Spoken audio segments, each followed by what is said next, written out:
اللہ سلامت رکھے. ایک مرتبہ ماحول بنائے, مسکرا کر درود پاک پڑھیں. اللہم صلی علی سیدنا و شفیعنا مولانا محمد مبارک وسلم صلی اللہ علیہ وسلم والسلام علیک یا رسول اللہ صلی اللہ تعالی علیہ وسلم. میں منقبت والد ایک دو چار چھ اشعار آپ کی سماعتوں کی دہلیز تک پہنچا دوں. مسکرا کر ایک مرتبہ کہہ دیں یا رسول اللہ. نرالی ہے دنیا, یہ دنیا بہت نرالی ہے. ہاں, نرالی ہے جو دنیا سے وہ شفقت باپ کرتا ہے. اس دنیا میں سب اپنے مفاد کے لیے بچوں کو پالتے ہیں. اگر کوئی بھتیجے کو پال لے, کوئی ماما اپنے بھانجے کو پال لے, تو اس میں اپنا فائدہ سوچنے کی کوشش کرتا. لیکن ایک باپ کی ایسی اہمیت ہے, میں آپ کو اس شعر میں پیش کر رہا ہوں. مسکرا کر کہتے ہیں یا رسول اللہ. نرالی ہے جو دنیا میں وہ شفقت باپ کرتا ہے.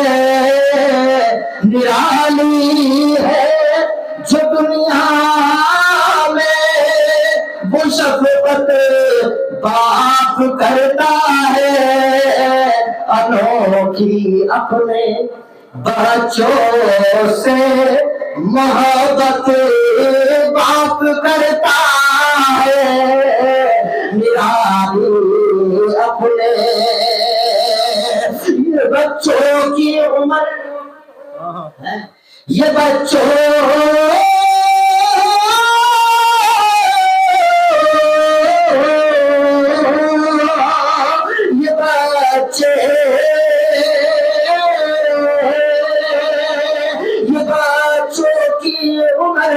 اس کا ہی بدلے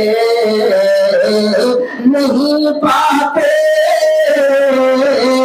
اکیلا ایک دل میں جتنی محنت باپ کرتا ہے. اکیلا ایک دل میں جتنی محنت باپ کرتا ہے. سبھی رشتے ہی پیارے ہیں مگر اولاد کی خاطر. سبھی رشتے ہی پیارے ہیں مگر اولاد کی خاطر. کسی سے جو نہیں ہوتی کسی سے جو نہیں ہوتی وہ محنت باپ کرتا ہے. کسی سے جو نہیں ہوتی وہ محنت باپ کرتا ہے.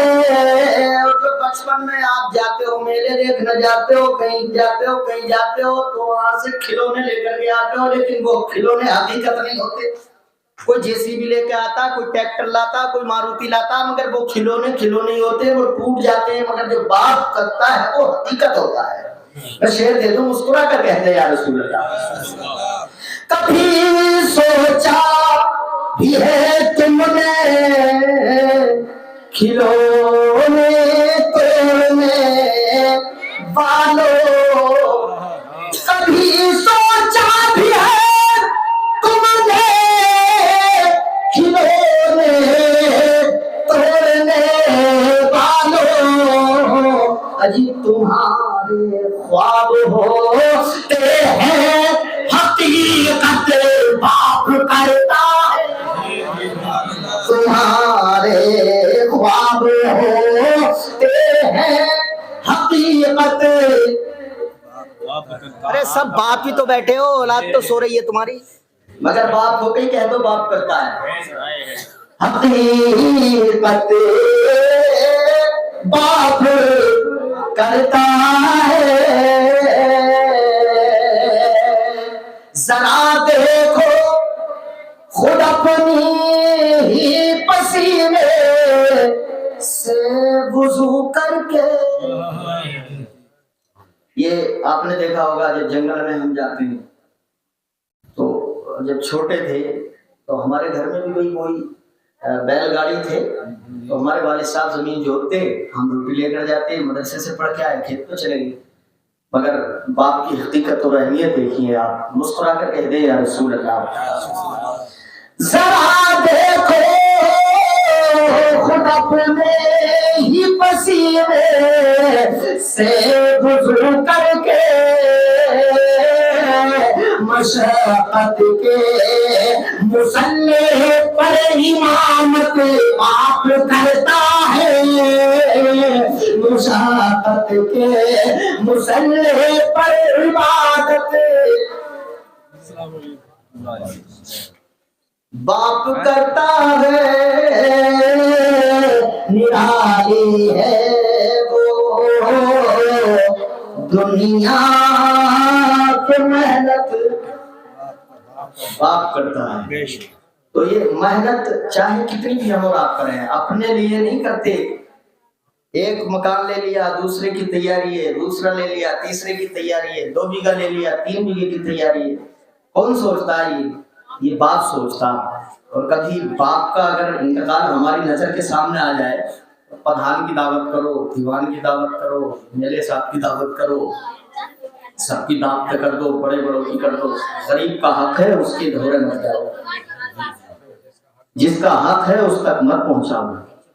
یہاں ہماری کتنی بڑی بھول ہو گئی کہ ہمیں اپنے والد یا والدہ یا گھر سے جو بھی عزیز ہو اس دنیا سے جائے نا، تو ہم اور آپ زیادہ سے زیادہ غربا کا خیال رکھا کریں، غریبوں کا، مساکین کا خیال رکھا کریں. مدرسوں میں جو بچے چھوٹے چھوٹے پڑھتے ہیں ان کا خیال رکھا کریں.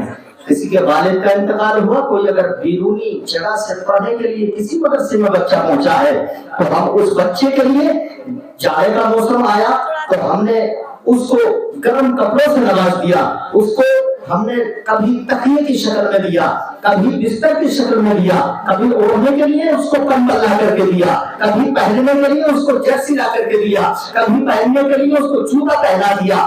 حضرات یہی تمہارے ایک ذریعے بن سکتے ہیں کہ جب قیامت کا میدان ہوگا اور وہاں نفسی نفسی کا عالم ہوگا، سب لوگوں کو اپنی اپنی پڑی ہوگی، کوئی کسی کا پریشان حال نہیں ہوگا. کسی کا حال یہ ہوگا کہ کوئی اپنے پسینے میں ہوگا، کسی کا گھٹنے تک پسینہ، کسی کا ٹخنوں تک پسینہ، کسی کے ناک تک پسینہ.